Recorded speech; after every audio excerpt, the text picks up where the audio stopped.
ሰላም ጤና ይስጥልን ክብራትና ክብራን የከፋ ቴሌቪዥን ተከታታዮች እንደምን ቆያችሁ?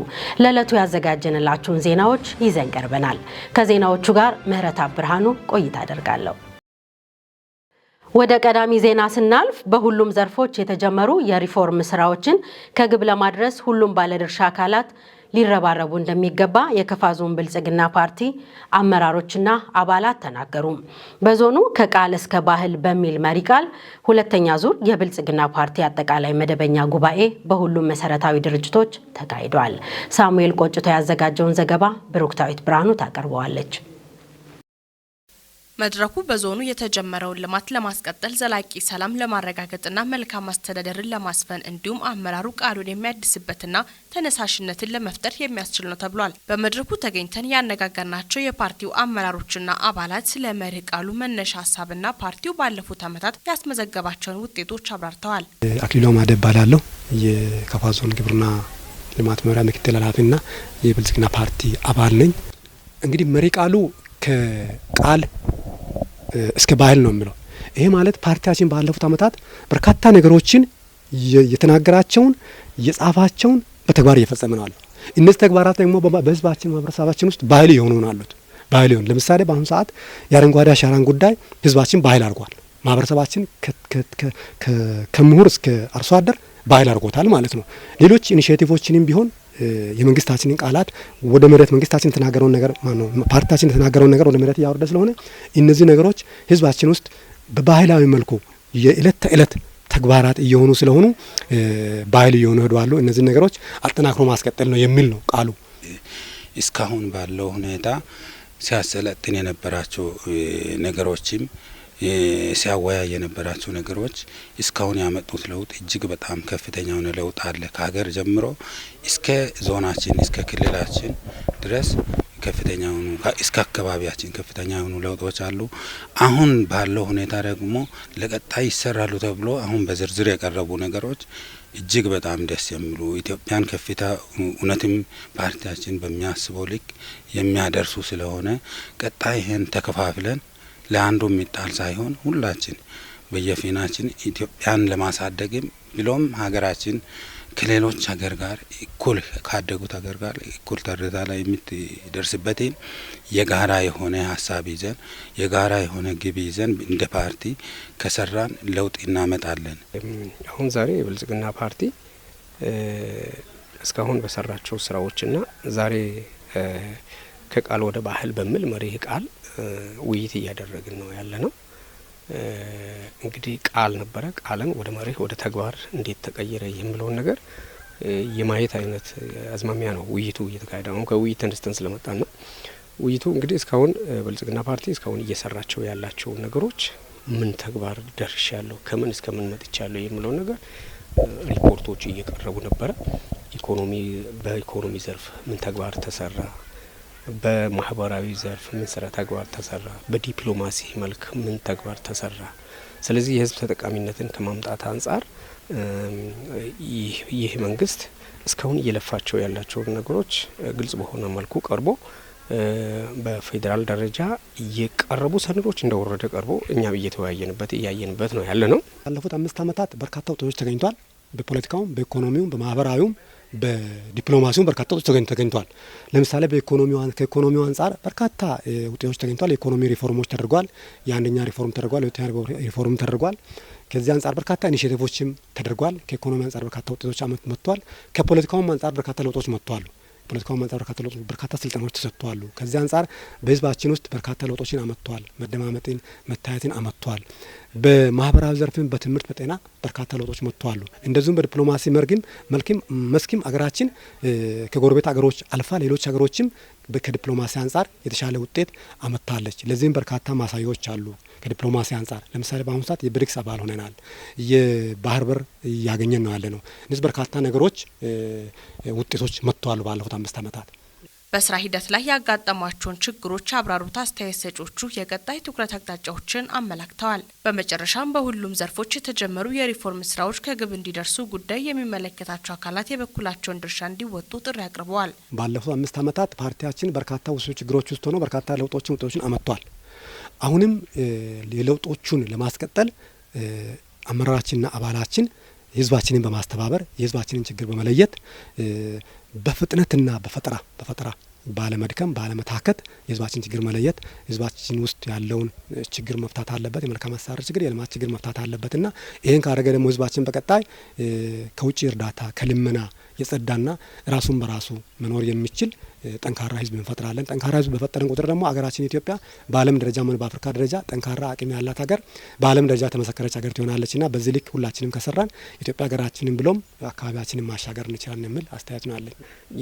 የምግብ ራስን ከመቻል ጋር ከዶሮ ከእንቁላል እንደዚህ በጣም በጥቂት ኢኮኖሚ የሚንቀሳቀሱ ነገሮችን ከአሳ ምናምን ጋር ተያይዞ ወደ መንደር በማምጣትና ያንን ነገር የቤተሰብ የምግብ ፍላጎትን ከፍ የማድረግ ጉዳዮች ላይ ሊሰሩ የሚገባቸውን ጉዳዮች ተመልሰን ወደ ዛ መሬት እንድናስነካም ጭምር ከትምህርት ጋር ከጤና ጋር ሌሎች ጉዳዮች ጋር ሊሰሩ የሚገባቸውን ጉዳዮች አቅጣጫ ተሰጥቶ ወደዛ እየተከደ ያለበት ነገር በመሆኑ ያንንም እኛም በቁርጠኝነት እንድንሰራም ጭምር ነው አቅጣጫ እየተሰጠን ያለው። አሁን ቀጣይ ይሰራሉ የተባሉትን ያለፈው አልፏል።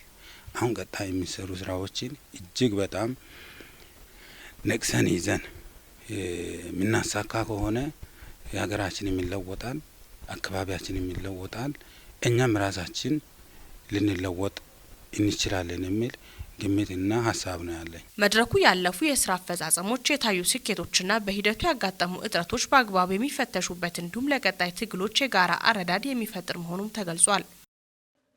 የፍርድ ሂደቶች ፍትህን በተላበሰ መንገድ እንዲሰጥ እንዲሁም በሚሰጡ ውሳኔዎች የህብረተሰቡን ተጠቃሚነት ለማረጋገጥ ጥረቶች እየተደረጉ መሆናቸውን የጎባ ወረዳ ፍርድ ቤት አስታወቀም። እየተሰጡ ያሉ አገልግሎቶች የህብረተሰቡን ፍላጎት ባሟላ መልኩ እንዲሆን በትኩረት እየተሰራ መሆኑ ተመላክቷል። ማርሸት ሰይፉ የፍርድ ሂደቶች የህብረተሰቡን ፍላጎት ባሟላ መልኩ እንዲሆን ጥረቶች እየተደረጉ መሆናቸውን የፍርድ ቤቱ ፕሬዝዳንት አቶ መለስ አባመጫ ገልጿል። አሁን ላይ ያለው የክስ መዝገቦች ብዛት ካለፈው ዓመት ሲነጻጸር እየቀነሰ መምጣቱን ያነሱት ፕሬዝዳንቱም ለዚህ ምክንያት የተቋቋመው ማህበራዊ ሸንጎ ፍርድ ቤት ስራው እንዲቀል አድርገውታል ብለዋል። ከዚህም ጋር በተያያዘ የባህል ፍርድ ቤት ሲቋቋም የበለጠ ስራዎችን እንደሚያቀል ያነሱት ፕሬዝዳንቱም ህብረተሰቡ ባለበት ቦታ ላይ ሆኖ የፍርድ ሂደቶችን መከታተል እንዲችል እየተሰራ ነው ብለዋል። አዲሱ የማህበራዊ ፍርድ ቤቶች አዋጅ አርሶ አደሩ ከእርሻ ስራው ሳይርቅ የፍትህ አገልግሎት እንዲያገኝ የሚያስችል መሆኑን ያነሱት ፕሬዝዳንቱም የቀበሌ ማህበራዊ ፍርድ ቤት ዳኞች የተሰጣቸውን ስልጣን በአግባቡ ተጠቅሞ ህዝቡ የሚያቀርበውን ክስና ቤቱታ በመፍታት ጉልበትና ጊዜ መቆጠብ ያስችላል ነው ያሉት። አዲሱ አዋጅ ቁጥር 41/2016 በክልል ምክር ቤት ጸድቆ ስራ ላይ መዋሉን ጠቁሞ በሚንቀሳቀስ እስከ 15,000 ብር በማይንቀሳቀስ እስከ 20,000 ብር ድረስ የሆኑ ጉዳዮችን የቀበሌ ማህበራዊ ፍርድ ቤቶች ማየት እንደሚችል ገልጿል። ይህም የሆነው አርሶ አደሩ ከእርሻ ስራው ሳይርቅ የፍትህ አገልግሎት እንዲያገኝ ለማድረግ ታስቦ የተዘጋጀ መሆኑን ተናግረዋል። የቀበሌ ማህበራዊ ፍርድ ቤቶች በቅርበት አገልግሎት በመስጠትና አለመግባባቶችን በመፍታት ፈጣንና ተደራሽ የፍትህ አገልግሎት የማስፈን ስራ ይሰራል ሲሉም ተናግረዋል። የአሰራር ክፍተቶችን በማረምና ለህብረተሰቡ ፍትሃዊ አገልግሎት መስጠት እንደሚገባም ፕሬዝዳንቱ ጠቁሟል። በክስ ሂደትና በፍትሐ ብሔር ላይ የሚስተዋሉ ክፍተቶችን በማረም ፈጣንና ተደራሽ አገልግሎት ለህብረተሰቡ መስጠት ላይ በትኩረት እየተሰራ ነው ያሉት ፕሬዝዳንቱም በክልላችን የተለያዩ መንግስታዊ ያልሆኑ ድርጅቶች የህብረተሰቡን ህይወት ሊቀይሩ የሚችሉ ፕሮጀክቶችን በመቅረጽ ወደ ስራ የገቡ ሲሆን ከነዚህም አንዱ በሆነው ሬድ ፕላስ የኑሮ ማሻሻያ ድጋፍ የብዙዎች ህይወት እየተቀየረ መምጣቱ ተገለጸ። በፕሮጀክቱ የገንዘብ ድጋፍ በደንና አካባቢ ጥበቃ እንዲሁም የአየር ንብረት ለውጥ ስራዎች ኑሯቸውን በደን ጥገኛ ላደረጉ የህብረተሰብ ክፍሎች በኑሮ ማሻሻያ ዘርፍ በርካታ ተግባራት መከናወናቸው ተመላክቷል። ሀብታሙ ወልደስላሴ ተጨማሪ አለው። ለማህበረሰቡ ኑሮ ማሻሻያ ላይ በምን አይነት ዘርፎች ያከናውናል ብለን ለጠየቅነው ጥያቄ ዶክተር የሪቾ ብርሃኑ እንደሚከተለውም ተናግረዋል። የዚህ ፕሮጀክት ወይም የዚህ ፕሮግራም ዓላማ ሁለት ዋና መሰረታዊ ግቦች አሉት።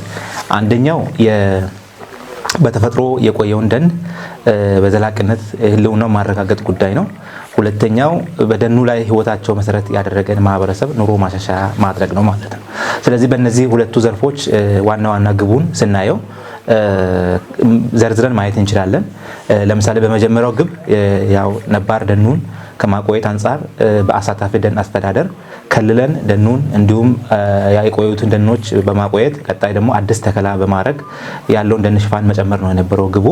ከዚህ አንጻር በክልል ውስጥ ካሉት ውስጥ ደን ውስጥ ወደ 586000 ሄክታር ደን በአሳታፊ ማህበር ውስጥ እንዲከለል የማድረግ ስራ ሰርተናል ማለት ነው።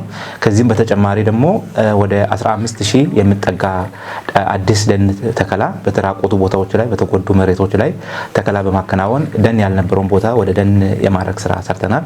ስለዚህ በአጠቃላይ 600000 ሄክታር ደቡብ ምዕራብ ክልል ውስጥ ደን ማቆየት ወይም በአሳታፊ ደን አስተዳደር ስር ውስጥ የመክተትና የፕሮግራሙን ዓላማ የማሳካት ስራ ሰርተናል ማለት ነው። እንግዲህ ይሄ እጅግ በጣም ሰፊ ስራ ነው። ከተደገፉ በምን ስራ ዘርፍ ነው ብለን ለጠየቅነው ጥያቄ ዶክተር የሪቾ ብርሃኑ እንደሚከተለውም ተናግረዋል። ኑሮ ማሻሻያን በተመለከተ እንግዲህ ደኑን ጠብቆ ላቆዩት ህይወታቸው ኑሯቸው ደን ጋር የተገናኘን ማህበረሰብ ክፍል መደገፍና የተሻሻለ ኑሮ ማየት ነው። ከዚህ አንጻር እንደ ክልል ወደ ግማሽ ቢሊዮን የሚጠጋ ገንዘብ ተሰራጭቷል ማለት ነው። በዚህ አግባብ ከዚህ ገንዘብ በቀጥታ 37000 አባወራዎች ወይም ማወራዎችን ጨምሮ ማለት ነው። በተዘዋዋሪ ደግሞ አንድ ቤት ውስጥ በአማካይ 6 ሰው ወይ 5 ሰው ይኖራል ብለን ብናስብ 222000 ቤተሰብ ተጠቃሚ ሆነዋል ማለት ነው። ይሄ ቀጥታ ተጠቃሚ የሆነ ማህበረሰብ ነው።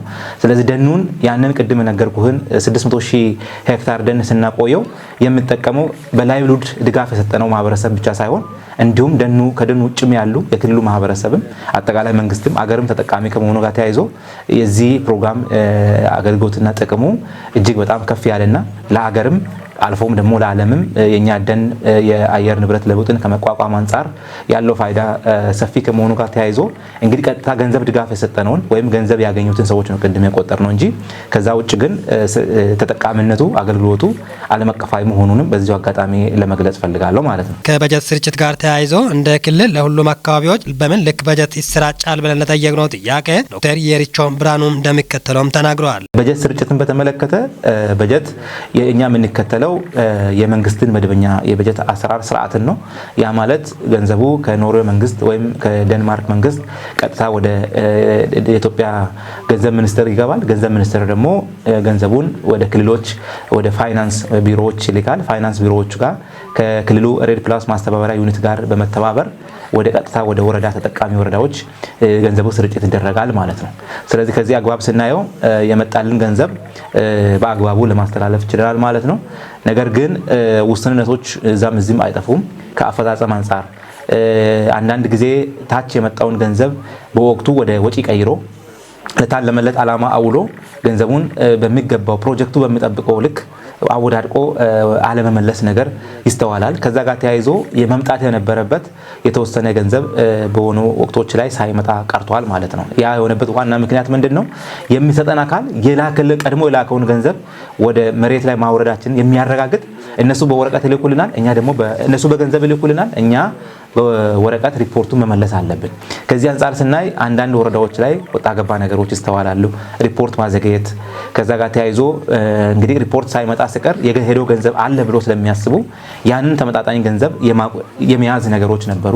በዚህ አግባብ እንግዲህ የተወሰኑ ገንዘብ በወቅቱ መምጣት የነበረበት የተቀነሰ ያለ ግን ከሞላ ጎደል ካሰብነው አንጻር ኦልሞስት 80-90% በላይ የታለመለት ገንዘብ ታች ወርዶ ስርጭት ተከናውኗል ማለት ነው። ስለዚህ እጅግ በጣም ውጤታማ ነው ብለን መውሰድ እንችላለን። ያም ሆኖ ግን የተወሰነ ክፍተቶች ባለሙያዎቹን ዘግይተን ነው ቀጠር ነው። አካውንታንቶች ወረዳ ላይ አልነበሩም። የፋይናንስ ሪፖርት የሚያደርጉት የነሱ አለመኖር ቀድሞ ያንን ፕሮግራም በሚሰራበት ጊዜ ታሳቢ ተደርጎ ካለመሰራቱ ጋር ተያይዞ በውክልና የሚሰራ ከመሆኑ ጋር ተያይዞ ተደራቢ ስራ አርጎ ማየትና ያ ተደራቢ ስራ ተጠያቂነትን ደግሞ ብዙም የማያስከትል ከመሆኑ ጋር ተያይዞ መጠነኛ ክፍተቶች ነበሩ። ግን ያንን የማረም ስራ ሰርተናል። አሁን በሁሉም ሬድ ፕላስ ወረዳዎች ብትሄዱ አካውንታንት የፊዚካል ሰውም አለ፣ ፋይናንሱን የሚመለከት ሰዎችም አሉ። ስለዚህ ያ ችግር ተቀርፎ 2016 ላይ ንጹህ ለማድረግ ሞክረናል። 2017ም እንደዚሁ አሁን በምንሰራበት እስከ ግማሽ ሩብ ዓመት ድረስ የተሳካ ሪፖርት ሄዷል ማለት ነው። እንግዲህ ይሄ ክፍተት አለ ብዬ ያልኩ ከ2 እና ከ3 ዓመት በፊት የነበሩት የተወሰኑ ክፍተቶች መኖራቸው ነው። አሁን ግን አርመን ወደ ትክክለኛ መስመር ቅጣት ስለሚያስከትለው ሁሉም አውቆ የድርሻቸውን የተወጡና የባለሙያዎቹን ክፍተት ደግሞ እንደዚሁ በስልጠናም በሌሎች መንገዶችም የመሙላት ስራ ሰርተናል ማለት ነው። ክቡራትና ክቡራን ተመልካቾቻችን ለዕለቱ ይዘን የቀረብነው ዜናዎች የተከታተላችሁትን ይመስላል። ከዜናዎቹ ጋር ምህረተአብ ብርሃኑ ቆይታ አደረግኩ። ሌሎች የጣቢያችን ዝግጅቶች ይቀጥላሉ። መልካም ጊዜ